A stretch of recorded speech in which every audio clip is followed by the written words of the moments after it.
امریکی اور اسرائیلی جارحیت کے خلاف مزاحمت کے روح رواں علی لاریجانی نے بھی جام شہادت نوش کر لیا۔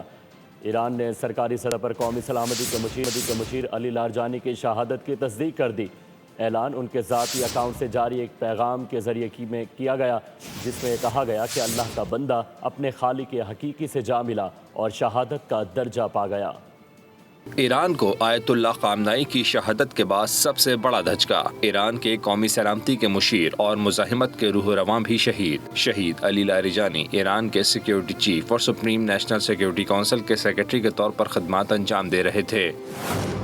ایران نے علی لاریجانی کی شہادت کی باضابطہ تصدیق کر دی۔ اس کے علاوہ علی لاریجانی کے ٹویٹر اکاؤنٹ سے بھی باپ بیٹی کی شہادت کا اعلان کر دیا گیا۔ پیغام میں کہا گیا کہ اللہ کا ایک بندہ اپنے خالق حقیقی سے جا ملا اور شہادت کا درجہ پا گیا۔ ایرانی قومی سلامتی کونسل کے مطابق علی لاریجانی ایک محفوظ مقام پر حملے میں اپنے بیٹے مرتضی، نائب سیکیورٹی آفیسر علی رضا بیات اور محافظوں کے ایک گروہ کے ہمراہ شہید ہوئے۔ اس سے قبل اسرائیل نے انہیں نشانہ بنانے کا دعویٰ کیا تھا، تاہم اس دعوے کی تصدیق نہیں کی گئی تھی۔ اسرائیلی دعوے کے جواب میں علی لاریجانی کے سوشل میڈیا اکاؤنٹ سے ایک ہاتھ سے لکھا پیغام بھی جاری کیا گیا تھا، جس میں شہداء کو خراج عقیدت پیش کیا گیا تھا۔